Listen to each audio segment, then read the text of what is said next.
So my name is Robbie Herbst, and I'm a violinist. I live in Boulder, where I have a teaching studio, and I've been a freelancer for a few years. Although most freelance work is not happening at the moment, um, and that's why I decided to put on some concerts in my community so I can keep on performing in that capacity and include the other musicians in the area who are in a similar situation.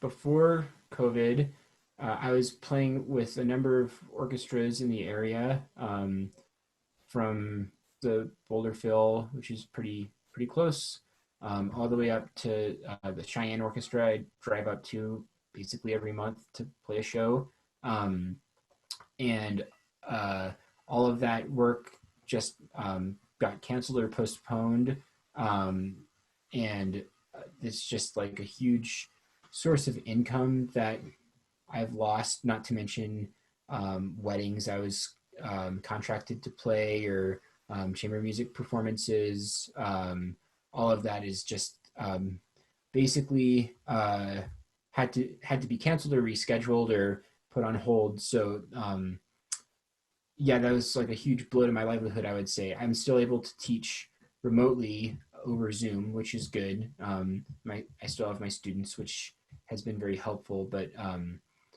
yeah, other than that, I would say that COVID has affected my livelihood profoundly.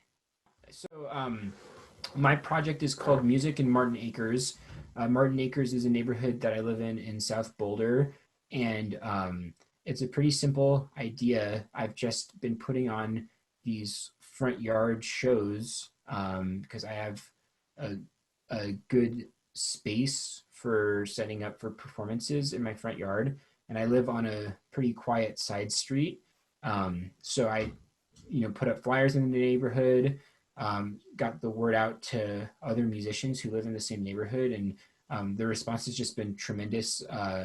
I've gotten almost 20 musicians who live nearby who have expressed an interest in participating, and it's like well more than what I'm able to program or figure out what to do with. And we've had two concerts so far, and both of them have had over 70 or 80 people. We've been really careful with social distancing. We tape off places in the street for people to sit, and larger spaces for families to sit in. And everyone wears masks, and everyone's been super respectful, and they understand that it has to go well or we won't be able to do it in the future. So I just think it shows how important live music is to everyone and to my community in particular. And I think that these shows have been very cathartic for all of us because it's something that we've missed and maybe not even consciously been aware of how that affects our day-to-day lives. But then when you are re-exposed to it, it seems suddenly so much more important than it did before. So it's just been a wonderful experience, and I've been very grateful for the Arts and Culture Council giving me sort of the impetus for starting this.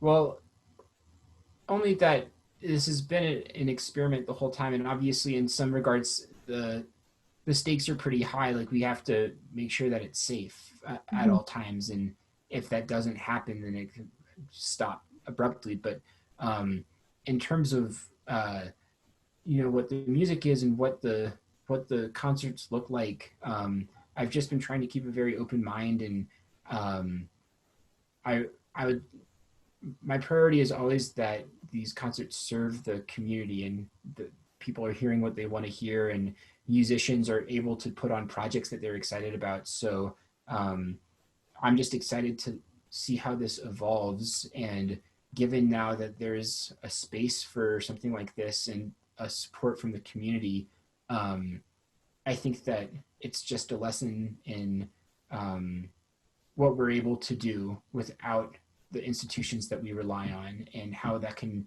be scary, but also open up new possibilities creatively. So that's I think that's what I really look forward to in the future with this. And it's something I would also encourage other musicians who live in other neighborhoods to think about, how this can be a chance for um, new ideas and new creativity.